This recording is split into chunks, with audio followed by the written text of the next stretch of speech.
10년 넘게 하게 된 이유가 딱 하나 있습니다. 바로 다점포였습니다. 재밌게도 브랜드 순위별로 다점포율이 높게 나오더라고요. 아, 역시 이게 점주 만족도랑 비례를 하나 보다. 점포당 수익성이 떨어지니까 다점포율은 감소를 하더라. 점포당 매출과 다점포율이 비례하더라. 한국형 메가 프랜차이즈 시대가 올까 의아했어요. 우리나라는 아직 다점포를 확장할 인프라가 부족하구나 라고 느꼈어요. 그런데 왜 생각이 바뀌었냐면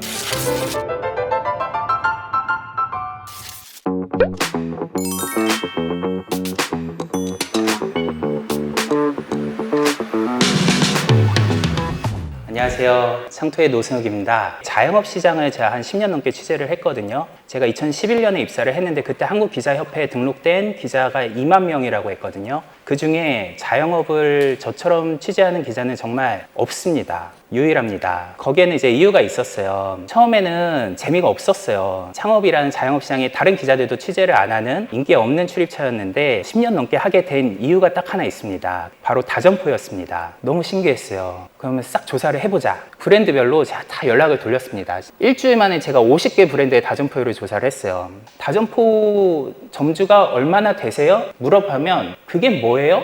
라고 물어보는 분들이 많았어, 오히려. 그래서 제가 막 설명을 하면서 자료를 요청을 했어요. 당신네 프랜차이즈 1개 해보고 장사 잘 되면 2개, 3개 이렇게 늘리는 분들 있지 않아요. 그분들 많으면 당신네 가맹점을 재구매하는 거니까 당신네들도 자랑할 수 있다. 이거 홍보대사 역할 할 수 있다. 그러니까 자료 좀 보내달라. 이렇게 설득을 했어요. 그래서 어느 지점을 누가 몇 개씩 운영하고 있고 이런 자료를 받아서 기사를 썼습니다. 이게 2015년 3월 이때부터 이제 매년 10년 동안 조사를 하게 됩니다. 그런데 재밌게도 브랜드 순위별로 다점포율이 높게 나오더라고요. 여기 보시면 CU가 37% 되나요? 거의 40% 정도로 제일 높고 GS25 한 28%인가요? 그다음에 세븐일레븐, 미니스토, 이마트 이사 이런 순서대로 아, 역시 이게 점주 만족도랑 비례를 하나 보다. 그렇겠죠. 이게 한두 푼도 아니고 1억 이상을 재구매를 한다는 거니까 장사가 안 되면 하지 않겠죠. 그래서 브랜드 파워랑 역시 비례하는구나 라고 기사를 썼습니다. 그리고 제일 많이 다점포를 운영하는 분은 몇 개까지 하나요? 했더니 정말 10개 넘게 하는 분들이 있더라고요. 롯데리아도 10개 넘고 엔젤리너스, 오가다, 그래서 최대 한 100개 이상까지 하는 분도 있었어요. 근데 거기는 이제 기업이었어요. 그런데 조사를 하다 보니까 조금 이상한 게 있었어요. 편의점을 예로 들면 이거는 이제 전체 편의점 수입니다.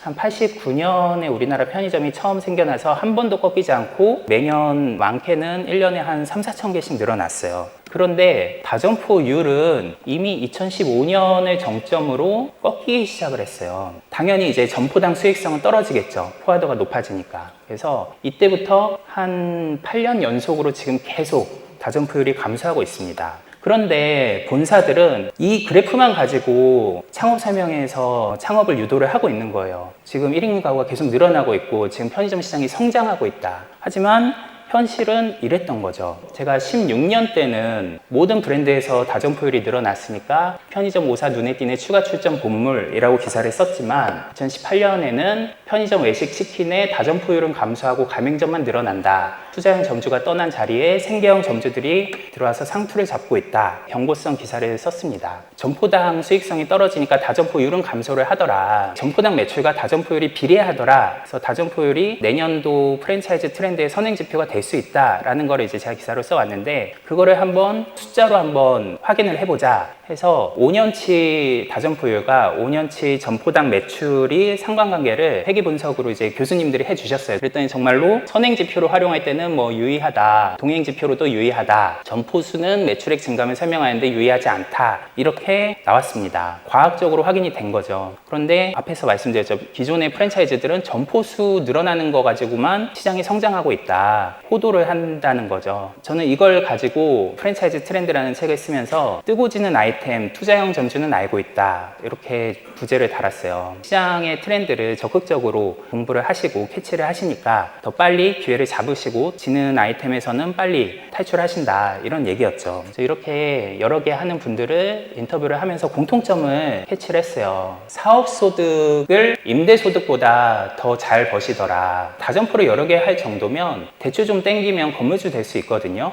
왜 모든 사람들의 로망인 건물주 되지 않고 계속 매장을 확장하세요? 물어봤더니 매장 하나 오픈하면 잘 되면 뭐 한 30% 50% 이렇게 회수 되는데 수익률이 어느 세월에 임대소득 2% 3% 그거 받고 있냐. 근데 10년을 돌아보면 사실 그때 건물 샀던 분들이 지금 훨씬 잘 됐어요. 부동산이 많이 올랐죠.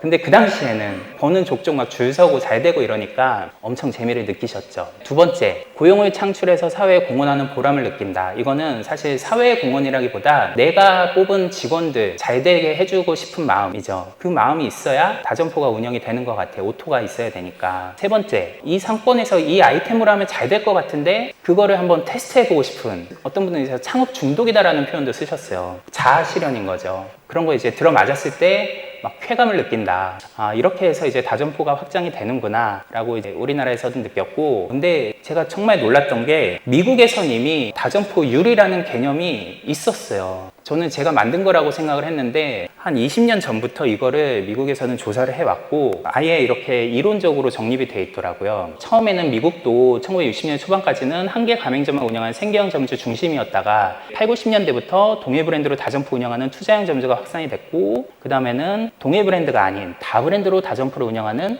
기업형 점주가 확산이 됐다. 미국에서는 프랜차이즈 협회장들도 다점포를 막 40개, 50개씩 운영을 해요. 이런 분들이 1년에 한 번씩 모여서 컨퍼런스를 하더라고요. 딱 이런 식으로. 그래서 저는 2021년에 한번 가봤습니다. 미국도 60년대, 70년대에는 그냥 평범한 중장년 엄마 아빠들이 하는 맘앤팝 스토어가 대부분이었다. 그런데 90년쯤부터 경기 불황으로 화이트 칼라의 젊은 직장인들이 퇴사를 하면서 대거 자영업 시장으로 뛰어들었다. 친구들은 이전 부모 세대와 달리 경영, 회계 이런 걸 전공한 사람들이었고, 그래서 가게 하나만 운영하는 것으로는 성에 차지 않는 역량 있는 분들이었다. 여기서 중요한 게 이 뒷부분인데요. 대부분의 자영업은 초기에는 가족, 친지 등 개인 자본으로 시작하지만 일정 수준에 이르면 자본시장의 지원이 필요하다. 미국에서는 프랜차이즈 사업 모델이 투자자들에게 매력적으로 인식되기 때문에 그것이 가능하다. 여기서 지금 우리나라가 아직 미국을 따라가지 못하고 있는 부분이라고 봤어요, 저는. 미국은 자기 자본으로만 확장하지 않습니다. 그렇게 못해요. 중간중간에 계속 스몰 M&A가 일어나고요. 매장을 10개 하는 분을 20개, 30개 하는 분이 인수를 해서 40개, 50개가 되고, 또 그분들한테 투자은행이랄지 사모펀드들이 또 투자를 해줘요. 미국은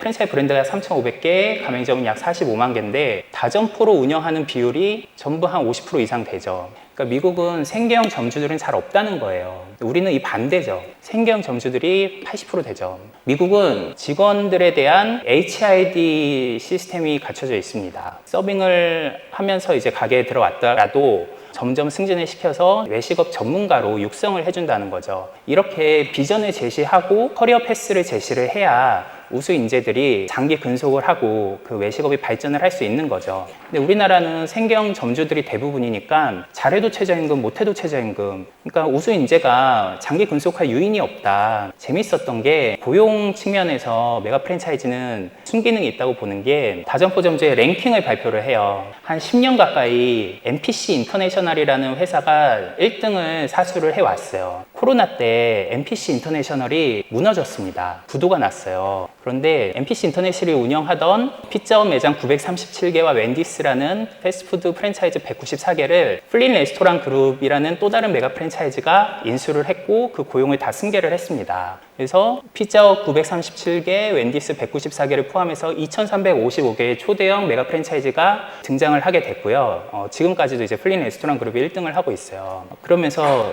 그 가게들이 다 폐업을 하지 않고 직원들이 일자리를 잃지 않고 골목 상권이 무너지지 않고 유지가 될 수 있었겠죠. 그래서 이런 것들이 저는 우리나라 메가 프랜차이즈 다점포 점주를 육성하는 중요한 이유 중에 하나다라고 계속 강조를 하고 있고요. 메가 프랜차이즈들은 증시에 상장돼 있습니다. 이거는 일본도 마찬가지인데요. 우리나라는 아직 본사조차 증시에 상장한 경우가 잘 없죠. 그런데 일본이나 미국은 가맹점주가 기업화해가지고 증시에 상장을 하더라고요. 한국형 메가 프랜차이즈 시대가 올까 의아했어요. 최근에 보니까 다점포율이 거의 모든 브랜드에서 떨어졌더라고요. 왜냐? 인건비와 고금리에 다점포가 불리해졌다. 그쵸? 인건비의 타격을 이제 제일 많이 받았으니까. 그래서 이거는 다점포 시대는 끝났다. 추가 확장은 어렵다. 이렇게 기사를 썼더라고요. 그리고 제가 코로나 때 좀 절망을 했던 게 미국, 일본의 다점포 점주분들은 세금 낼 거 다 내고 고용할 거 다 했으면 그거에 비례해가지고 지원금을 다 받았어요. 매장을 10개를 하든 50개를 하든. 그런데 우리는 처음에는 딱 한 개 매장만 정부가 지원금을 주더라고요. 재난지원금을. 그래서 제가 이제 막 기사를 썼더니 한 이제 2개까지 늘었다가 4개까지 늘었어요. 근데 그 이상은 아직도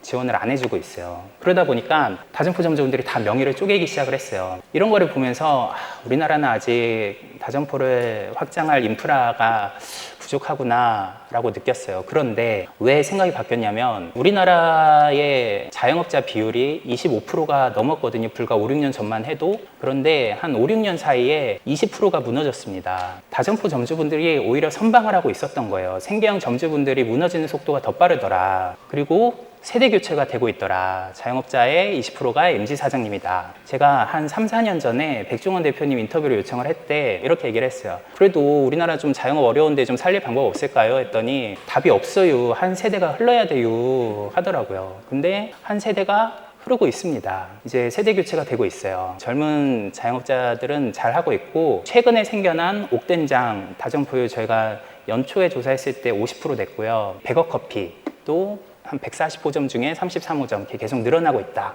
그리고 이제 상가 공실이 계속 늘어나고 있어요. 이 공실을 누가 채울 것인가? 지금은 이제 건물주가 을이 됐습니다. 집계획을 할 수 있고 월세를 꾸준히 내면서 상가를 운영할 수 있는 브랜드 빌더들, 다점포로 확장할 수 있는 분들이 이제는 우위가 된 시장이 됐습니다.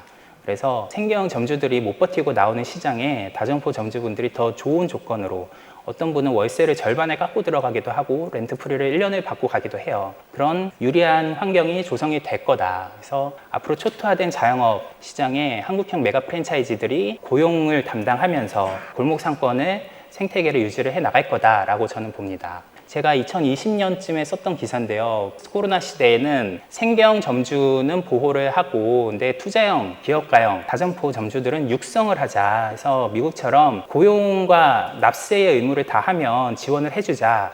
라는 기사를 썼는데 딱 2년 뒤에 소진공 이사장님이 제가 쓴 기사 그대로 코멘트를 하시더라고요. 이번 정부 정책에 반영이 됐다고 저는 생각을 해요. 기업가형, 생계형 투트랙으로 지원하겠다. 그래서 이런 제도들이 앞으로 지금 늘어나고 있습니다. 이 성장 단계별로 지원 제도들이 늘어날 겁니다. 지금까지는 생계형 자영업자 일색이어서 대기업과 프랜차이즈들이 시장을 교란하고 골목상권을 침해하는 시기였다면 앞으로는 규모가 있는 메가 프랜차이즈나 또 이제 이런 분들한테 투자하는 펀드들이나 이렇게 생겨나서 전문화 고도화 되면서 생계형 점주는 이분들한테 고용으로 편입이 되고 자영업시장이 선진화되는 시장을 저희는 그리고 있습니다. 이상입니다. 감사합니다.